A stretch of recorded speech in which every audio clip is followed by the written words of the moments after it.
Bonjour à tous, bonjour Yann, Bonjour à vous. merci pour ton partage d'expérience. Alors je vais commencer par une première question qui est comment es-tu arrivé dans le squash?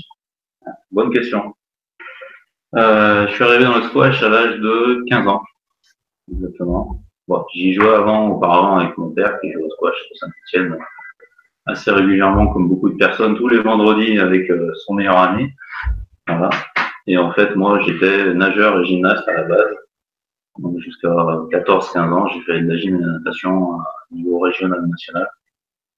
Et je joue au squash une fois, de temps en temps, avec mon papa, comme ça.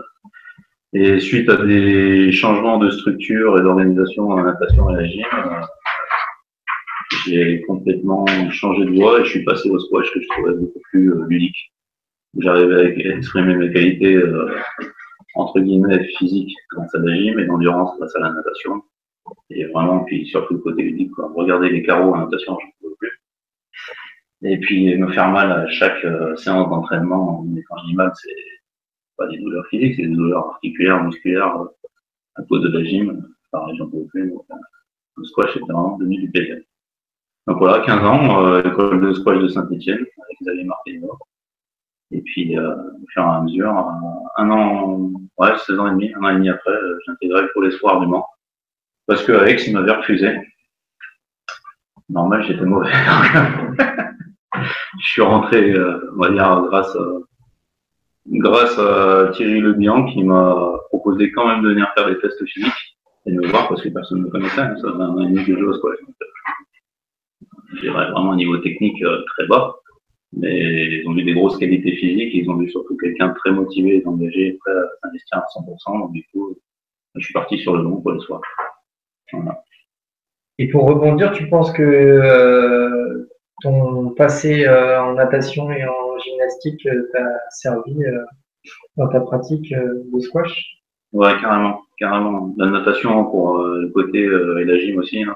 L'abnégation, travailler, travailler, travailler, hein, c'est pas des sports ludiques, donc coller des longueurs dans un bassin pendant des heures, ben, ça devient facile de répéter des parallèles, des croisés. Déjà, il y a plus de choix, quoi, même dans le solo. Alors que en natation, le choix des 4 nages, ça devient compliqué au bout d'un moment, c'est long. Et puis, la gym, eh ben, pareil, hein, pour cette notion de travail et d'effort, quoi, ou d'aller monter pendant des heures sur un agrès et répéter dans une séance 300 fois le même mouvement, ou faire mal 299 fois pour le réussir une fois, quoi. Donc, après, quand on vient au squash et qu'on a en plus un partenaire, parce que c'est quand même ça, un partenaire d'entraînement, puis après, un adversaire en compétition, mais un adversaire direct. Donc ce côté-là, t'es déjà plus ludique. En natation, c'est surtout le chrono, et en gym, c'est surtout les arbitres. Et à ce côté-là aussi, l'arbitrage en squash, voilà, effectivement, il y a moyen de discuter, des fois on n'est pas d'accord, mais discuter de l'arbitre en gymnastique, c'est complètement aléatoire. Hein. Si les gens ne vous aiment pas, vous ne savez pas, mais ils ont mis un carton, et vous ne savez pas pourquoi. Parce que c'est pas vous qui les aiment pas, c'est pas que le club, c'est votre entraîneur. C'était très très aléatoire la gym. Donc ouais, ça m'a beaucoup apporté. Après la gym aussi pour les repères dans l'espace. Beaucoup de repères dans l'espace. Je suis jamais perdu sur un cours de squash. Et puis la natation, c'était toute la filière aérobique, filière physique. Parce que quand vous nagez 2 fois par jour, hein, vous faites 6 km, c'est quand même 2 heures et demie d'entraînement moyen. Donc l'aérobie, elle était là, quoi. La caisse, elle était là. Comment es-tu arrivé dans l'enseignement du squash? Dans l'enseignement du squash, et ben en fait, quand je suis parti au pôle espoir du Mans, je suis rentré en terminale. J'ai passé mon bac. Après, je suis rentré en STAPS sur le Mans. Et puis en STAPS sur le Mans, ben il fallait à un moment donné, comment dire, mes parents me payaient tout, mais je voulais les aider, donc j'ai passé mes diplômes de formateur en fait dans le squash au Mans pour du coup essayer de donner des cours un peu à droite et à gauche pour pouvoir participer et payer aussi mes années sportives et scolaires, soutenir mes parents, quoi, et devenir un peu plus autonome dans ma pratique au fur et à mesure du temps. Donc c'est comme ça que je suis venu encadrer. Après, j'avais un BAFA, j'avais un BNSSA, je travaillais l'été sur le software touriste. Donc j'ai toujours été un peu dans le milieu de l'encadrement, de l'enseignement, puis même aussi le vécu, le passif. J'ai toujours été dans des centres de vacances, des colonies de vacances, des trucs où j'ai toujours été baigné là-dedans, quoi, dans des temps d'échange, de partage, voilà, de rencontres en groupe. Et cette expérience que tu as eue en tant qu'animateur BAFA et par rapport à ton vécu d'éducateur dans les autres disciplines, ça t'a aidé aussi au niveau du squash? Bah ouais, ça aide. Enfin, l'éducateur BAFA, c'est complètement différent. C'est une animation de groupe. Donc, ça a aidé sur l'approche collective, sur les séances collectives de squash, l'animation d'école de squash. Ça m'a beaucoup apporté. Après, tout ce qui est sauveteur secouriste, bon, voilà, ça m'a pas apporté grand-chose, sauf peut-être la rigueur, tout ce qui est sécurité. Parce qu'on est responsable d'une piscine ou d'une plage, vous êtes responsable des gens qui s'y baignent, hein, s'il y a un problème, c'est pour votre poids. Donc, il faut être hyper vigilant. Donc, ouais, ça m'a beaucoup apporté quand même. De toute façon, je pense qu'on tire profit de chaque expérience. Hein. Comment t'es arrivé sur la formation des jeunes potentiels? Alors, c'est un long chemin, en fait. Donc, j'ai commencé à encadrer dans les cours de squash sur Mans. Après, j'ai fait des stages sur la région de la Loire, encadrer les jeunes sur des vacances avec les Martiniaux. Ensuite, je suis revenu sur Saint-Etienne après mon stage. C'est là, j'ai été responsable du comité départemental de la Loire. Donc, je travaillais sur tous les clubs de la Loire. J'encadrais toutes les écoles de squash en alternant tous les mercredis et une autre fois dans la semaine, le samedi, les différents clubs de la Loire. Ensuite, je suis rentré sur l'encadrement des potentiels avec Cédric Lato sur la Ligue Rhône-Alpes. Voilà. De ça, je suis parti travailler 2 ans aux Antilles comme responsable Antilles de la Ligue Antilles, enfin Ligue Martinique à l'époque, de squash où je m'occupais et j'avais que des jeunes, quoi. C'était développé le squash chez les jeunes. Donc là, c'était super intéressant parce que je suis arrivé, il n'y avait rien du tout continent. On a tout structuré en 2 ans. On va dire qu'on a réussi à avoir des jeunes qui étaient au podium de France en 2 ans. C'est complètement différent. Là-bas, les gamins à 5 heures, donc squash à faire peu fait nuit. Donc, qui fait nuit, ils viennent sur du sport. Quoi. Donc c'est super intéressant. Et puis le club était complètement dévoué. L'association laissait les terrains pour les gamins en priorité. Donc on s'est régalé. Ensuite, je suis revenu sur Saint-Etienne, où j'ai rebossé un peu sur le club de Saint-Étienne, sur la Ligue Rhône-Alpes. Et puis après, je suis passé mes concours prof de sport, que j'ai échoué 2 fois, réussi la 3e fois. Et la 2e fois, j'ai appelé le DTN, Bertrand Monfoy à l'époque, et qui m'a proposé un CDD dans Paris, tout en faisant mes études à côté à l'INSEP, c'est le professeur de sport. Et en même temps, au fur et à mesure, j'ai commencé à m'entraîner, prendre ma responsabilité du pôle sport de Créteil, à l'époque qui était avec Philippe Signoret, qui était en charge de ce pôle sport, et qui aussi venait de développer, était en train de développer le pôle France féminin. Voilà, puis après, le pôle sport de Châtenay-Malabry, puis maintenant le pôle sport aussi, et l'équipe de France jeune. Et le CDD proposé par DTN, C'était pas du tout dans l'encadrement, j'étais en charge des classements, ce genre de choses, du bureau. Mais après, à force, voilà, il m'a orienté de plus en plus vers le squash, parce que Philippe aussi en avait le besoin, la demande. Enfin, vu que j'étais là, et puis je passais le professeur, je vais m'orienter là-dedans. Donc, il a vu, entre guillemets, le côté expert dans la discipline, à mettre sur un cours que de mettre derrière un bureau, à faire un classement Excel, quoi. Donc, j'étais nul dans Excel. Et pourquoi la formation des jeunes spécifiquement? C'est une vocation ou c'est par hasard ou c'est plus le contexte, en fait. Il y avait Fred ici, qui était responsable de l'équipe de France junior, avec Philippe Signoret, qui se partageait garçons et filles. Il y avait André Delos qui était sur les seniors garçons. Philippe est passé sur l'équipe de France senior filles. Donc du coup, Fred se retrouvait à gérer garçons et filles. Et du coup, il m'a intégré sur l'encadrement d'abord sur les tournois européens et ensuite sur la prise en charge du pôle et des équipes de France junior filles d'abord.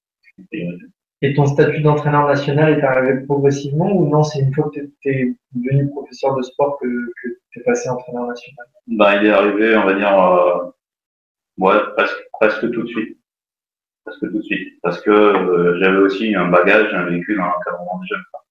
Je suis pas arrivé là avec mon vélo en disant, ça faisait quand même, j'avais 27 ans, depuis 18 ans, à l'âge de 18 ans, je commençais à encadrer des jeunes.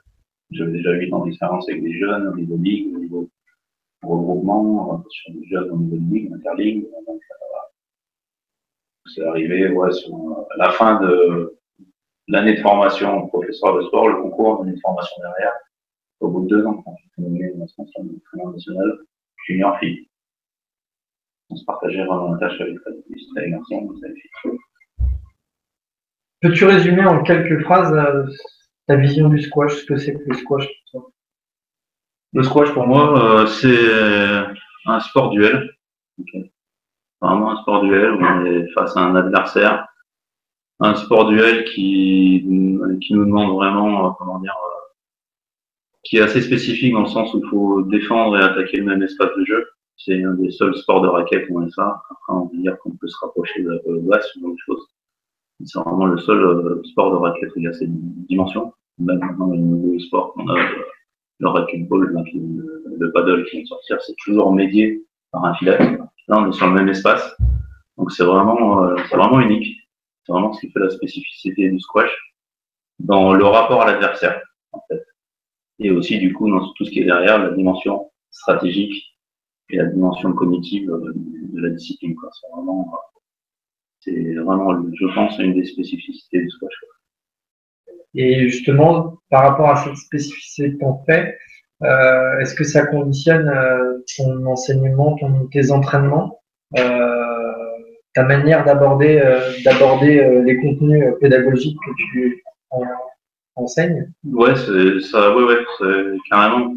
En fait, comment dire, quand j'enseigne, quand j'encadre, j'essaye pas de donner des bases d'exercices, voilà, vous faites jeudi et puis voilà. Non, quand j'enseigne, j'essaye vraiment d'amener le sportif à la compréhension de sa pratique. Pour moi, c'est essentiel dans le squash. Si tu n'arrives pas à comprendre pourquoi tu fais tel choix, pourquoi tu fais tel coup, pourquoi tu fais cette séance physique à ce moment-là, pourquoi tu choisis tel ou tel objectif, pourquoi on oriente le travail par-ci et par-là, c'est aller droit dans le mur, quoi. Parce qu'on a déjà eu une discipline où justement il y a toutes ces dimensions de compréhension dans l'instant T de l'autre qui est autour de nous, qui bouge autour de nous, la compréhension aussi des décisions, par exemple, d'arbitre, la compréhension qu'il faut avoir pendant, entre les jeux et après les matchs. Donc c'est vraiment un sport d'analyse permanent, en fait. Donc c'est l'axe majeur du squash, c'est l'analyse permanente. Ouais, bien sûr, il faut des grosses qualités physiques, il faut des qualités techniques. Mais celui qui a des qualités physiques et techniques, mais qui est incapable d'analyser et d'être du coup aussi complètement disponible mentalement pour analyser, il sera mauvais, quoi. Il sera toujours mauvais. Donc c'est vraiment pour moi l'essentiel. Et du coup, dans mon apprentissage, dans ma façon de travailler, c'est pareil, quoi. Essayer de rendre les gens autonomes et acteurs de leur pratique, quoi. Vraiment acteurs de leur démarche.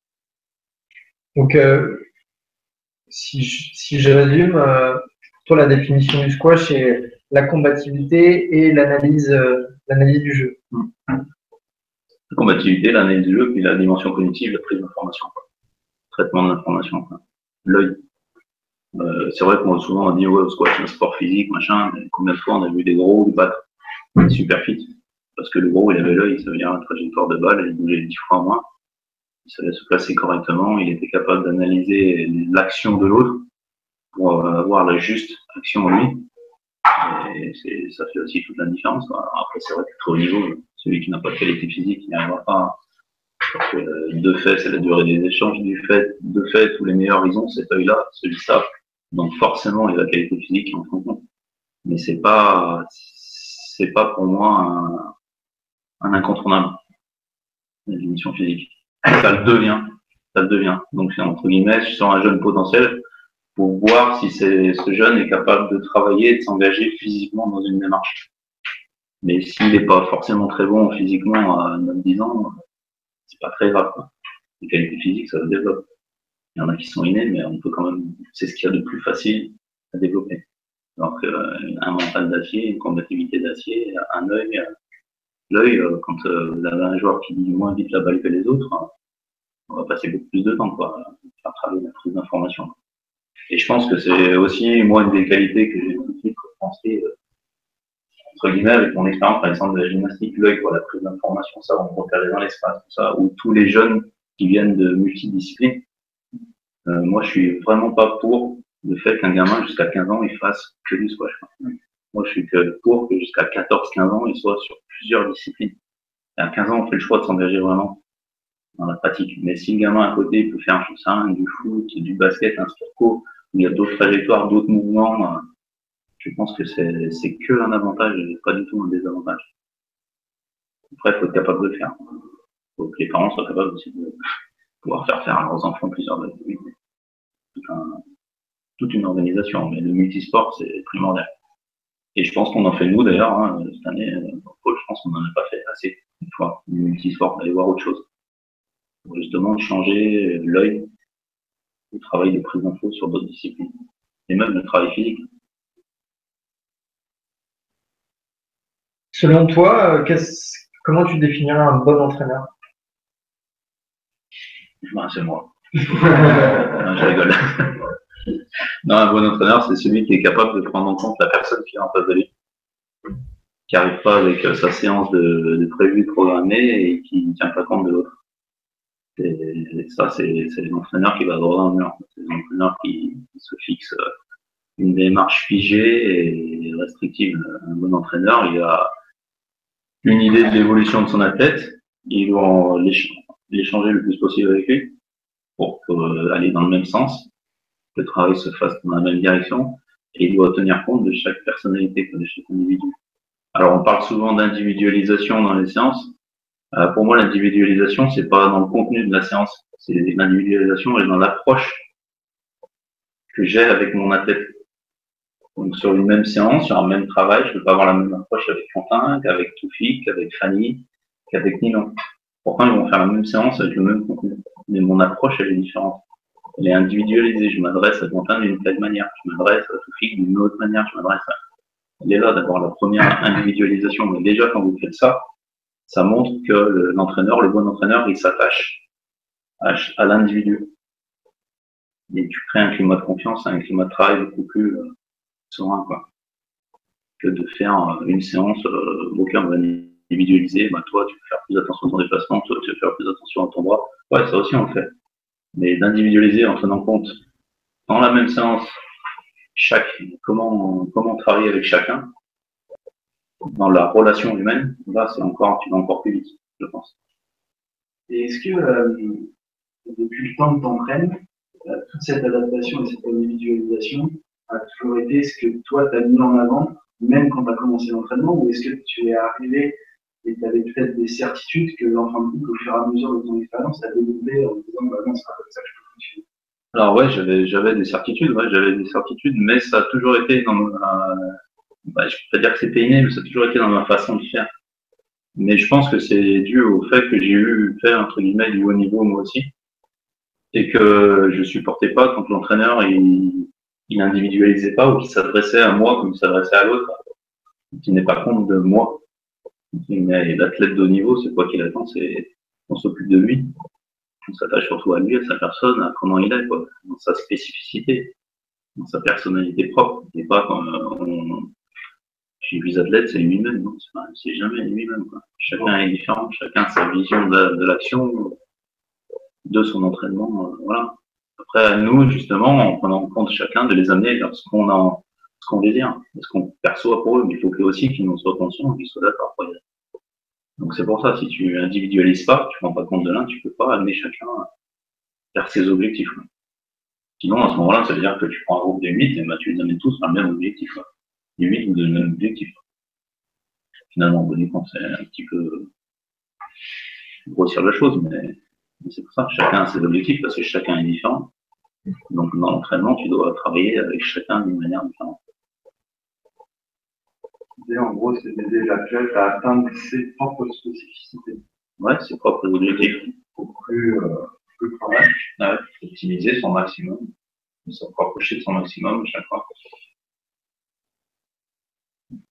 Chacun n'a pas le même maximum dans les dominantes. Je peux pas demander à Quentin d'aller aussi loin physiquement, peut-être que je peux demander, je sais pas, je vais dire à Toufik, sur tel ou tel gamme. Par contre, je peux pas demander à Toufik d'être autant concentré que Quentin sur une séance individuelle. Ce ne sont pas les mêmes vécus, ce ne sont pas les mêmes capacités, ils ne fonctionnent pas de la même manière. Il y en a un qui est travailleur, il y en a un qui est plus dans le jeu, qui est plus jeune, qui est moins mûr. Donc tu es obligé d'individualiser la séance et de tenir compte de ça. Si tu tiens pas compte de ça, que les deux mecs qui s'entraînent ensemble, tu vas forcément pourrir un à un moment ou à un autre. Mais sur un autre, alors pas du tout, ils ne fonctionnent pas de la même manière. Tu dois en tenir compte et tu dois amener chacun à donner le meilleur à chaque fois. C'est une sacrée gymnastique mentale. Ouais. Mais l'entraînement, c'est ça. Pour moi, le bon entraîneur, c'est celui qui est capable de faire ça.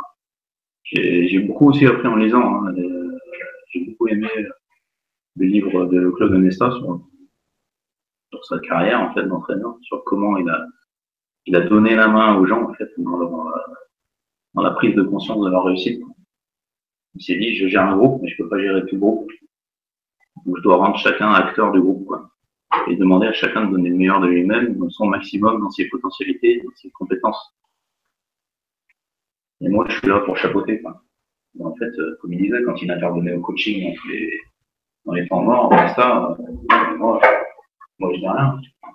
C'est le capitaine d'équipe qui parlait, ou le leader du groupe qui parlait, et qui donnait des consignes, et chacun venait amener sa spécificité, ses compétences dans son domaine. Et moi, je solidifiais le groupe en leur rappelant l'objectif commun.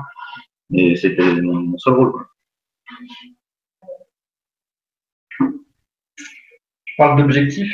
Comment tu t'y prends pour définir les objectifs avec tes athlètes et comment tu gères ces objectifs sur une planification? Alors, les objectifs, généralement, je fais ça en début de saison. Et après, je travaille sur, comment dire, je travaille pas sur du objectif annuel. J'aime bien travailler sur 3-4 ans, minimum. Donc, je demande très, très tôt à mes athlètes d'être capables de se projeter sur 3-4 ans. Pour vraiment avoir les réelles performances dans 3-4 ans. Parce que le haut niveau, c'est surtout dans les jeunes âges, c'est des espoirs. Oui, tu peux être performant tout de suite, mais l'idée, c'est d'être performant demain et d'être un des meilleurs seniors. Enfin, moi, je les entraîne pour ça. Moi, mon objectif, mon idée, c'est de les faire continuer. Il faut qu'ils soient des juniors. C'est pas qu'ils se retrouvent là, oui, c'est pas qu'ils ont été des bons juniors et finalement, ils sont pas. Non, ils ont été des très bons juniors, des très bons jeunes et maintenant, ils sont des très bons seniors. Ils font partie des gros seniors. Donc, ils sont obligés d'avoir une projection sur du long terme. Donc, ils sont obligés d'avoir une vision de ce qu'est le haut niveau senior aussi. Déjà, on fonctionne comme ça, et après, souvent, on fait une image à l'instant T de ce qu'ils sont à l'instant T. Eux, ils travaillent sur comment atteindre leurs rêves, et ils essayent de se fixer des objectifs.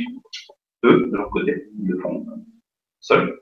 Et après, ensemble, on voit si ceux-ci sont réels ou pas, si concrètement c'est possible de le faire, si c'est pas possible de le faire. Parce que des fois, t'as des gamins qui mettent qu'au bout de 4 ans, ils veulent être champion du monde. Donc, bon, faut bien remonter les pieds sur terre. Mais déjà, ça, c'est prendre conscience que c'est un long chemin, quoi. Le niveau, c'est un long chemin. Alors, des fois, après, ils peuvent se rendre compte que finalement, des mis d'objectifs sur 2 ans, ils ont déjà atteint au bout d'un an. Donc là, voilà, c'est pour ça. Déjà, tous les ans, il y a un début, un fin de saison. Et après, il y a des entretiens individualisés, mi-saison, pour voir si les objectifs sont atteints ou pas. Voilà, parce qu'après, l'entraînement au quotidien, c'est quoi? C'est oui, travailler pour atteindre des objectifs, mais c'est surtout de la remédiation permanente, quoi. Parce qu'il y a des blessures, parce qu'il y a des études aussi, parce qu'il n'y a pas la progression attendue, parce qu'il y a une progression plus rapide que celle prévue, parce que donc t'es tout le temps en train d'être dans la remédiation, et un objectif, oui, il doit être. C'est pour ça qu'il est intéressant de le mettre sur du très long terme. Parce que si tu le mets sur un an, en fait, sur le court terme, si tu l'atteins avant, ben, comment tu finis ta saison? Si tu l'atteins pas, tu es dans l'échec tout de suite. Donc, comment tu gères l'échec? Voilà. Et après, il y a les objectifs de performance. Donc, c'est quel niveau de jeu, quel classement, quels résultats internationaux. Mais moi aussi, je travaille sur les objectifs de maîtrise. C'est-à-dire, qu'est-ce que je compte maîtriser en fin d'année que je ne maîtrise pas à l'instant T. Soit dans toutes les dominantes, quoi. Physique, technique, mental, tactique. Voilà. Et ça, c'est des objectifs de maîtrise. En fait, ceux-ci, ils permettent de maintenir la confiance en soi ou la construction de la confiance en soi, en fait. Parce que si tu es fixé sur plus souvent des objectifs de maîtrise, ben plus souvent tu vas t'apercevoir que tu es capable de faire plus de parallèles qu'avant, d'atteindre la cible plus souvent, voilà, ce genre de choses. Alors que si c'est que sur la performance, ben là tu devais réussir, hein, tu as échoué. Donc tu as peut-être échoué, l'autre il a peut-être progressé aussi, il a travaillé, c'est que tu as joué en finale. Et puis, mais finalement, dans le contenu, si on regarde la vidéo, il par rapport à il y a 3 mois, c'est plus le même choix. Ta maîtrise, elle est autre. Donc, si je me cale que sur la performance, je suis dans l'échec. Si je me cale sur la maîtrise, je suis dans la réussite. Et l'évolution, tu maintiens la motivation. Comment t'envisages la préparation physique dans tes entraînements chez les jeunes? Comment je l'envisage? Ben, pour moi, je pense que la préparation physique est incontournable dès le plus jeune âge. Hein. On l'a vu, il y a beaucoup d'entraîneurs qui se retiennent à ce niveau-là parce qu'ils n'ont pas les livres. Je pense qu'il faut faire de la prépa physique dès le plus jeune âge. Dès le plus jeune âge, c'est tout ce qui est travail de coordination, endurance. Il faut y aller là-dedans. Après, moi, je la conçois, je travaille ici avec un préparateur physique du CREPS, qui lui travaille plus sur toute la partie non spécifique. Donc, qui va être sur le renfort musculaire global, sur le travail pliométrique en cours, qui va être sur la force explosive, ce genre de choses, mais hors cours. Et moi, je fais tout le travail après du travail hors cours sur le cours. Voilà. Mais il y a toujours une phase d'apprentissage hors cours pour développer les qualités pures. Et ensuite, on essaie de la transférer sur le cours pour y mettre tout de suite la spécificité de la discipline. Et de par ton expérience avec le public jeune, c'est quoi le pourcentage que tu estimes entre associé, dissocié, intégré de ta préparation physique? Plus tu es jeune, plus tu fais du dissocié. Pour moi, c'est ce que je te disais tout à l'heure, c'est un peu comme faire de la pluriactivité, quoi. Voilà, quand tu es jeune, faut faire du jeu, faut jouer, voilà, ils vont développer des qualités naturelles sur le cours, il faut faire d'autres activités, essayer de dissocier à côté pour justement être dans la prévention et pas les blessures. Parce que si tu vas trop tôt faire du travail physique permanent sur le cours, ben, tu vas travailler des groupes musculaires que sous une forme, qui est la forme spécifique, et au bout d'un moment, il y a l'usure. Et l'usure, elle arrivera de plus en plus tôt. C'est un peu ce qu'on voit très souvent, on parle des Égyptiens. Un ramé à jour, tout ça, c'est mecs là pour eux, ils sont blessés très tôt. Parce qu'ils sont dans le spécifique. Depuis le plus jeune âge, ils font que ça, ils font que des cours. Alors ouais, ils vont peut-être plus vite que nous, plus jeunes. Mais derrière, ce qui dure plus longtemps, il y a des questions à se poser à ce niveau-là. On verra plus tard. Il faudrait faire des ratios, des pourcentages calculés, un peu comme voir mieux comment eux ils travaillent aussi. Mais pour moi, après, plus tu te rapproches du senior, plus tu peux l'intégrer. Voilà. Et après, quand tu es enseignant, ben là, tu as des temps de travail dissociés, et après des temps de travail dissociés et intégrés. Quels sont les critères objectifs et ou subjectifs sur lesquels tu te bases pour détecter un jeune à fort potentiel? C'est une bonne question. Les critères chez les jeunes, objectivement, moi ce que je regarde, comme je te l'ai dit tout à l'heure, c'est la coordination. Un gamin qui est coordonné, un gamin qui bouge bien sur le cours, qui a toujours des repères d'espace, qui est en permanence en contact avec l'autre, qui arrive à se mouvoir facilement sur un terrain. Un gamin qui aussi, quand tu lui expliques un truc, est capable de faire des gestes techniques en 2 temps 3 mouvements. C'est une capacité d'écoute, une capacité de coordination aussi, d'apprentissage. Voilà, ça c'est des critères objectifs. Après objectif aussi, c'est la combativité. Hein. Un fighter, quoi. Un gamin qui fight pas, qui combat pas, qui baisse vite les bras, ça a tendance à pas me plaire du tout, parce que ça va être très dur à développer. Voilà. Après, tu peux avoir des gens qui combattent et qui ont entre guillemets des mauvaises attitudes, c'est-à-dire qui combattent, il y a des pleurs et des machins, mais tu sens qu'il y a une rage, tu sens qu'il y a une envie, quoi. Une envie de réussir, et ça, c'est une envie de faire les choses. Il y en a qui tombent tout de suite dans l'inhibition, qui bouge plus, qui balance, mais ça, non, ça c'est pas bon. Et puis, quand tu as un gamin qui est très jeune et qui est capable, même s'il prend une branlée, d'aller quand même pour la secours et d'avoir toutes les balles, là, tu dis, ok, ça c'est intéressant.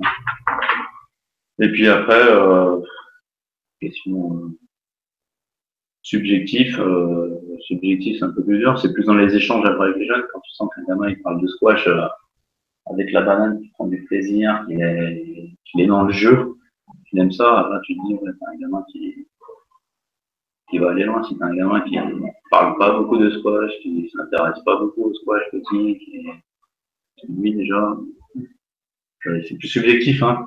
Des fois je me trompe, il y a des gamins qui parlent pas du tout de squash, mais en fait sont des passionnés, ils sont juste discrets ou un peu. Donc c'est à nous d'aller un peu discuter avec eux, mais voilà. Puis après, il y a tous ceux qui sont capables de passer des heures tout seuls sur un cours. Des fois, les gamins, ils sont nuls techniquement, mais ils sont sur un cours pendant des heures. Ils tapent la balle, ils tapent la balle, ils tapent la balle. Tiens, lui, ça ne le gêne pas, même s'il n'y arrive pas des fois. Moi, tu vois, une heure, il essaie de faire des pareils, il n'y arrive pas, mais le reste, on est dans son cours.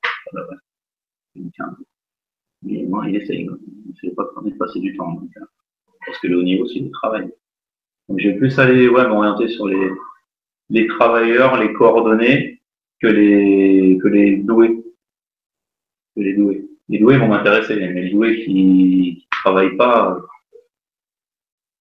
ça va être compliqué. Ça va être vite limitant. Mais après, c'est tout le travail d'approche mentale aussi.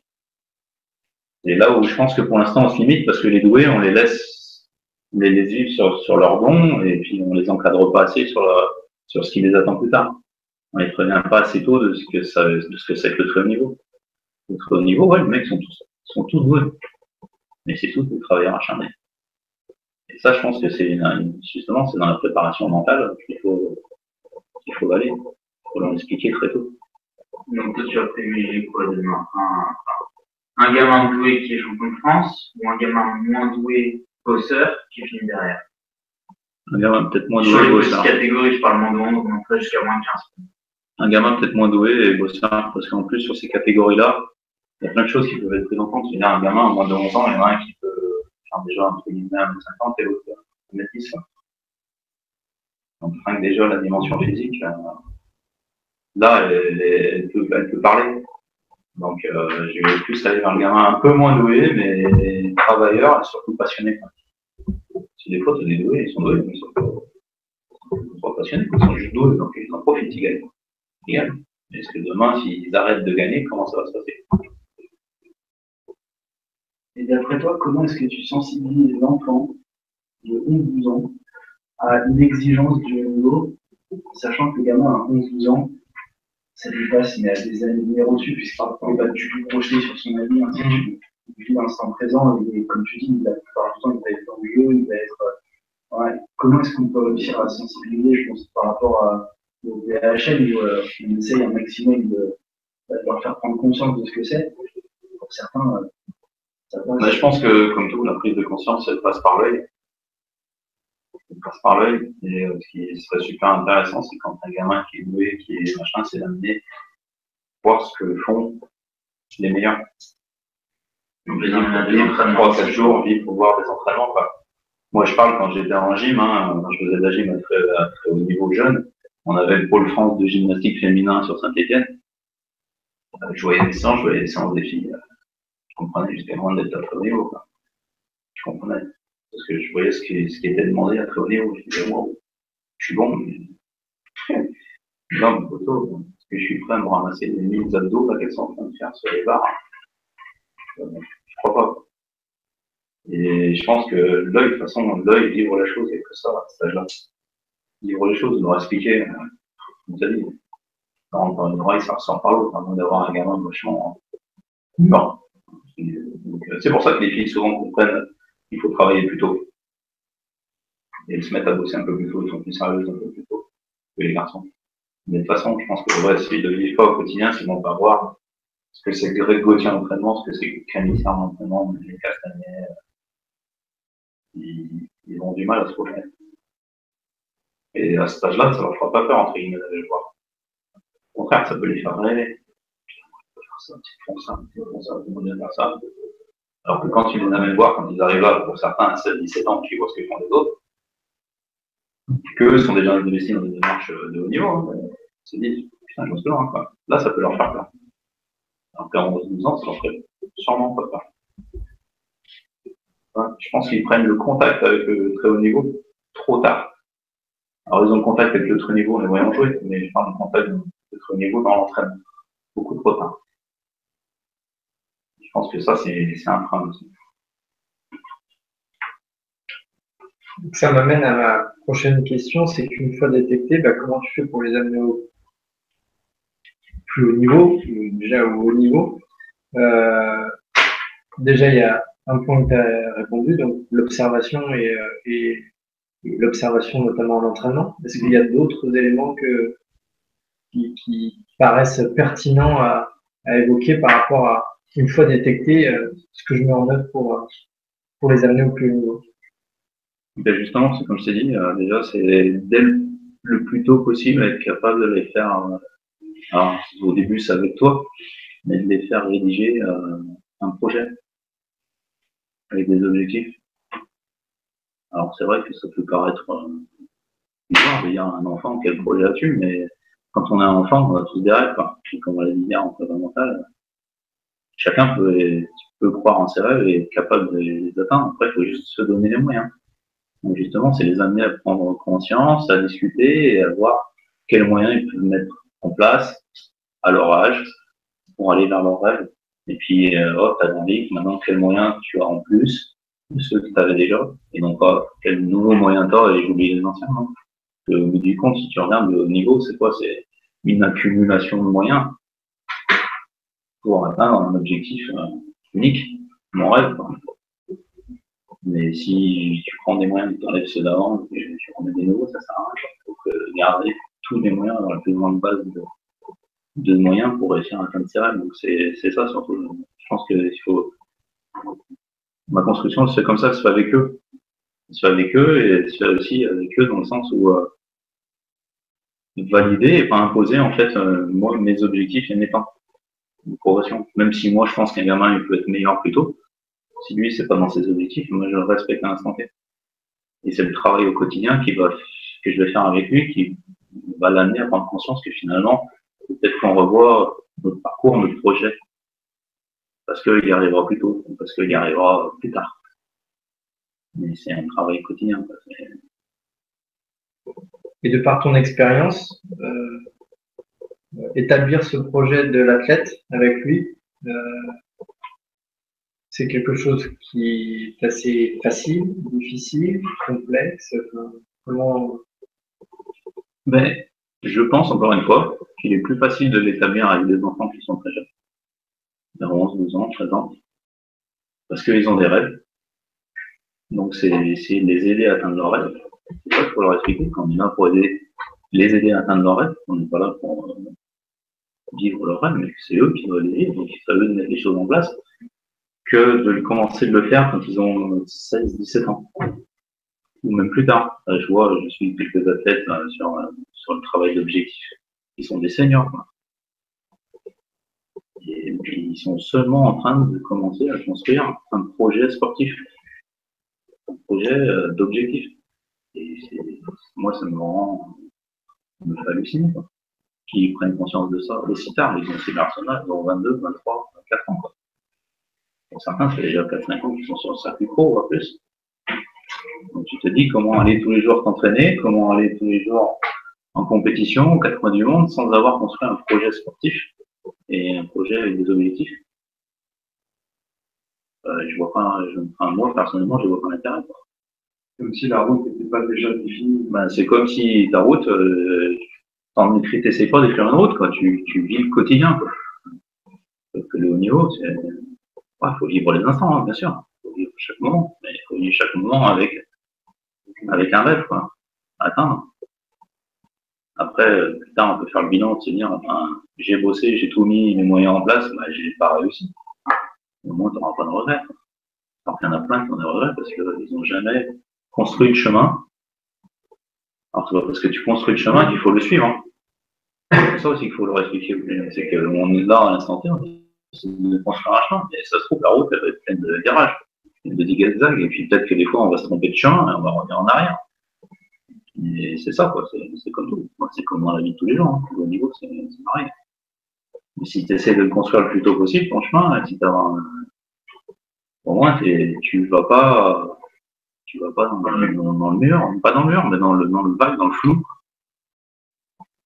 T'avances pas à tâtons.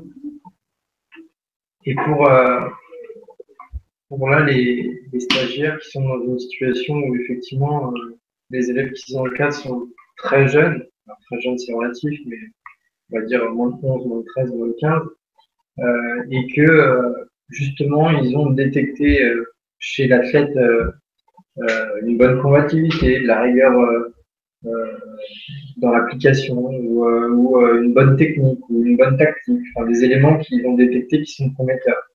Mais que à ce stade, ils n'en sont pas encore à se projeter sur une carrière de haut niveau ou une carrière dans le squash.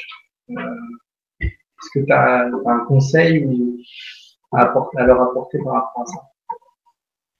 Parce que je pense de toute manière, si on veut donner l'envie à un gamin d'aller loin, ça va passer par vous, les entraîneurs. Et cette envie, elle va donner par votre engagement au quotidien et vos actions envers lui, envers l'enfant.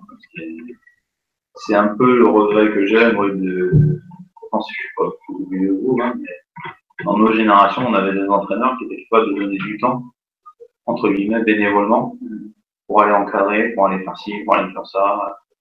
Et du coup, ils nous montraient qu'ils étaient intéressés par nous. Et qu'on les intéressait, mais on ne parlait pas de projet, on parlait pas de... Mais rien que ça, déjà, ils nous donnaient envie d'aller plus loin, de s'investir, de rendre. Toujours, je trouve que les nouveaux entraîneurs, alors c'est vrai que en 2009, hein, mais il n'y en a plus beaucoup qui donnent du temps bénévolement, des heures en plus dans l'encadrement pour des pépites. Voilà, moi j'ai un gamin qui est bon, je me dis, peut-être que je vais prendre une fois, deux fois, trois fois plus dans la semaine, allez, 40 minutes, c'est quoi 40 minutes? Mais je vais perdre des sous si je prends trois fois 40 minutes dans la semaine en plus. Le gamin il est bon, quoi. Le gamin il est bon. Si je lui donne pas envie maintenant, si je le motive pas en étant présent auprès de lui, parce que très souvent, il y a ça aussi qui a changé, il y a la présence des parents. Avant, les parents étaient très très présents, maintenant les parents sont très présents pour le résultat. Mais très présents pour faire le reste, ils sont un peu moins. Donc c'est à nous de donner l'envie.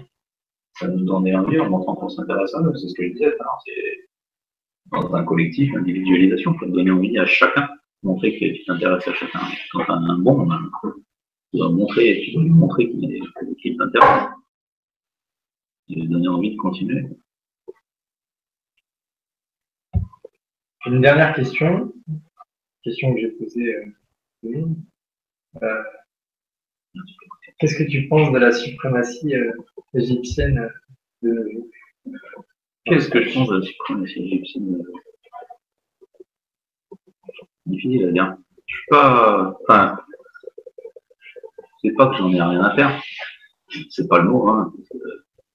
Comme je dis à chaque fois, il faut prendre le contexte du pays à chaque fois, le contexte social de chaque nation, quoi. L'Égypte reste l'Égypte. On ne fera pas de l'Égypte en France. C'est pas possible. On en a marre. Donc, l'Égypte domine, ok. Qu'est-ce qu'ils font pour dominer? Comment ils s'entraînent? Ça, c'est intéressant. On a peut-être des choses à prendre de chez eux. Mais je pense que la France est sur la scène, sur le haut de la scène internationale depuis longtemps maintenant. On a, par rapport aux Égyptiens, peut-être 10 fois moins de pratiquants jeunes, voire 100 fois moins. On y arrive quand même. Donc moi, je dirais plutôt aux Égyptiens, qu'est-ce que vous avez à apprendre de nous, quoi. Parce que nous, avec pas beaucoup, on y arrive. Vous, avec beaucoup, vous y arrivez, peut-être mieux, mais alors combien vous en cassez, combien vous en laissez sur le carreau? Hein? C'est pas la même vision du travail, c'est pas la même approche, c'est différent. Alors ouais, il y a une suprématie, ouais, à l'instant T. Une photo, là, ça fait quoi maintenant? Peut-être 10 ans. On verra dans 20, 30 ans si les Égyptiens sont encore là. Si dans 20, 30 ans ils sont encore là, ouais, peut-être qu'effectivement il y aura une suprématie. Mais comme je te disais tout à l'heure, quand tu as 150 jeunes qui jouent dans un même club de squash, en Égypte, tous les jours ils sont en confrontation, qu'ils ont des cours disponibles rien que pour eux, pas H24 mais presque. Forcément qu'à un moment donné, le niveau, l'émulation elle est là, et le niveau il monte. Que eux, contrairement à nous, ils s'entraînent souvent à la même structure que les meilleurs. Eux, les petits, ils voient. Après nous, ils ne voient pas. Et je pense que c'est surtout ça qui fait la différence. C'est qu'ils voient les meilleurs, ou en tout cas, ils ont aussi ce transfert de connaissances par les anciens meilleurs qui viennent les encadrer, qui donnent du temps. Alors, ils donnent du temps contre de l'argent, hein, parce que ceux qui jouent au squash, les petits ont des sous. des familles un peu riches. Mais voilà, mais je pense que nous, si déjà on donne l'œil à nos plus jeunes, de vivre le quotidien du haut niveau, ça peut sûrement peut-être en emmener plus vers le haut niveau. Parce que finalement, le haut niveau, c'est passionnant. Quand tu es petit, voir quelqu'un s'entraîner tous les jours, faire que ça, faire de la prépa physique, de la prépa mentale, des bains de récup, aller voyager, je sais pas, ça fait rêver. Mais il faut le vivre le quotidien. Sinon, tu vois juste les gars en vidéo sur le site de squash, et puis voilà, c'est que comme ça tu vois. Et ça, tu penses que c'est ce genre de transfert d'expérience, de partage d'expérience, de pouvoir organiser avec la Fédé sur certains événements internationaux ou avec. Je pense qu'elle peut l'être organisée, mais je pense qu'il faut l'organiser. Ça, regarde, il y a un truc. Pourquoi je dis ça il y a un truc mis en place, la Française des Jeux, je crois, via le ministère, ça s'appelle les écoles des sports. Un partage d'expérience entre des très hauts niveaux dans plusieurs disciplines et des espoirs. Alors là, ils ne les voient pas s'entraîner, mais là, il y a un échange. Un échange qui n'est pas dans l'entraînement, mais un échange de partage, de temps où chacun explique ce qu'il fait, comment il l'a fait, comment il l'a vécu, se rassure. Et je pense que c'est une super idée.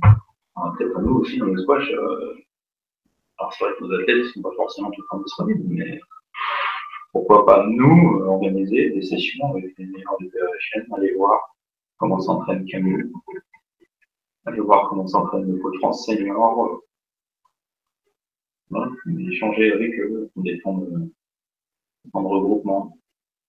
Je pense qu'il n'y a pas mieux qu'un athlète de traîner-vous pour donner envie à un gamin avec de continuer. Parce que, voilà, on regarde avec les yeux qui brillent, ceux qui vont rêver, hein. Alors que l'entraîneur, des fois, il ne faut pas rêver. Hein. Dès que il n'y a pas de jugement, hein, mais des fois, même moi, je ne suis pas très bon. Je ne fais pas forcément rêver mes athlètes. Donc là, tous les jours, quand ils voient s'entraîner, et puis des fois Greg passe, même avec son caractère, il fait rêver, quoi. Il voit l'investissement, mais ils sont tous derrière. Ouais, heureusement. Mais s'ils les avaient vus dès l'âge de 11 ans, peut-être qu'ils auraient pris conscience de tout ce que c'est. Ils auraient peut-être encore plus rêvé. En dehors de la vision du très haut niveau dès le plus jeune âge, qu'est-ce que tu penses qui manque pour enlever la masse? Parce que plus ça va, enfin pour moi, plus ça va, pire c'est d'une certaine manière. C'est l'impression, hein, mais plus ça va, pire c'est. Enfin, moi, dans mon club, avant que je parte, c'était au début, l'école de squash, on devait être une trentaine. Quand je suis parti, il y avait 12 gamins, c'était le maximum. Donc il y a un truc qui manque.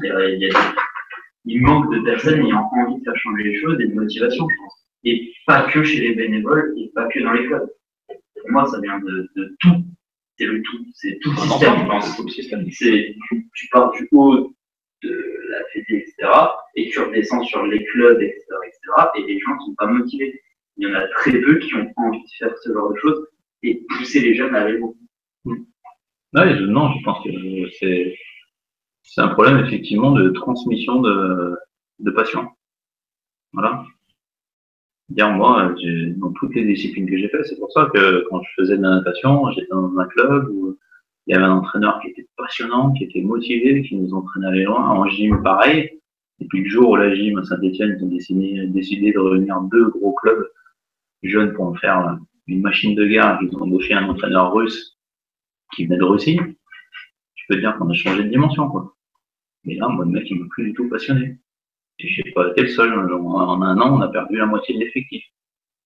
Sans rester que ceux qui étaient prêts à subir, entre guillemets, la machine russe, quoi.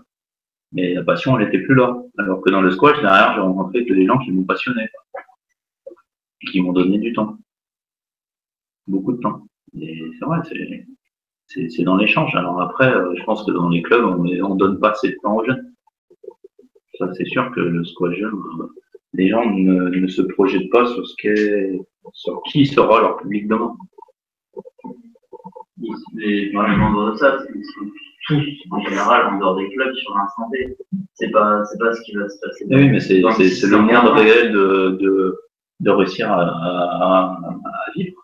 Donc, ce qui fait vivre, c'est la question des terrains. Alors, oui, demain, peut-être que ces jeunes, si j'avais plus de jeunes, demain, ils auront pratiqué. Mais à l'instant T, c'est pas eux qui me font vivre. Le plus, ils me rapportent un petit pourcentage de mon chiffre d'affaires. Mon chiffre d'affaires, c'est les seniors. Et les comités d'entreprise, c'est ceux qui lâchent de l'oseille. Les jeunes, pour l'instant, qu'est-ce qu'ils m'apportent? À part du temps, des cours, un éducateur qu'il faut que je rémunère au bord. C'est une certaine reconnaissance, on va dire. À l'époque, quand la Fédé décernait son label or, les écoles de sport ou quoi, quand ton club arrive sur si tu regardes un podium en jeune, parce qu'on les dérange, je m'en fous. Si tu regardes qui devait dans ton club, tous les clubs, si tu regardes tous les clubs qui avaient un label or, argent ou bronze, étaient avec un éducateur ou une personne motivante et motivée. C'était pas forcément le patron du club, c'était quelqu'un au sein de la structure de l'association qui était motivant. Souvent, ça dépend d'une personne. C'est qu'il y en a vraiment ça. Mais le squash n'est pas le seul genre de squash. Non, mais en d'autres disciplines, c'est pas rien. C'est une pénurie. Étant déjà petit, le problème, c'est que les gens ne savent pas. Mais après, nous, justement, génération, d'amener les gens à se remotiver, quoi. Les motiver. Mais je pense que de toute façon, c'est comme je vous le disais, ça passe que par la communication. C'est malheureux. Alors oui, il y a des communications modernes, Internet, machin, c'est bien. Mais après, c'est l'échange, la communication, le lien, quoi, le face à face, bouger dans les structures, montrer qu'on s'intéresse comme en individualisation, on s'intéresse aux enfants, machin.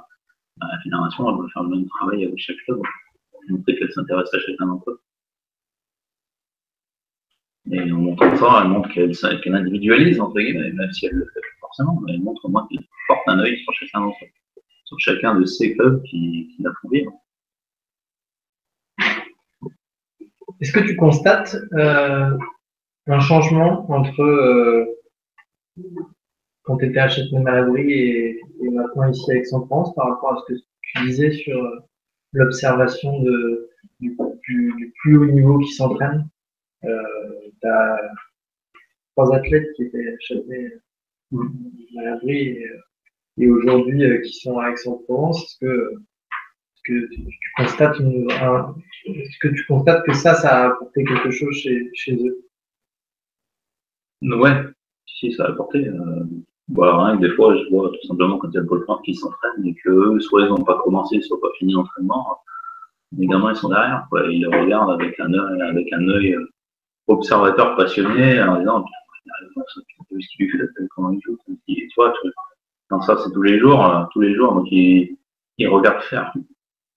Donc ils regardent faire, donc ils imprègnent aussi, voilà, et j'ai vu des coups, des actions, qui ne se faisaient pas l'année dernière à Châtenay-Malabry, avec ces joueurs-là, et on les a pas appris, on les a pas travaillés, après une autre année. Et à force de voir, il leur est venu l'idée de reproduire, ou en tout cas d'essayer de trouver leur propre gestuelle, leur propre fin, mais à force de voir, quoi. Donc ouais, c'est clair que ça apporte grave, c'est indéniable. Surtout le squash qui est un sport, voilà, je dis, c'est un sport d'œil, quoi. Il faut le voir. Voilà. Question. Merci Yann. Eh ben, merci à vous.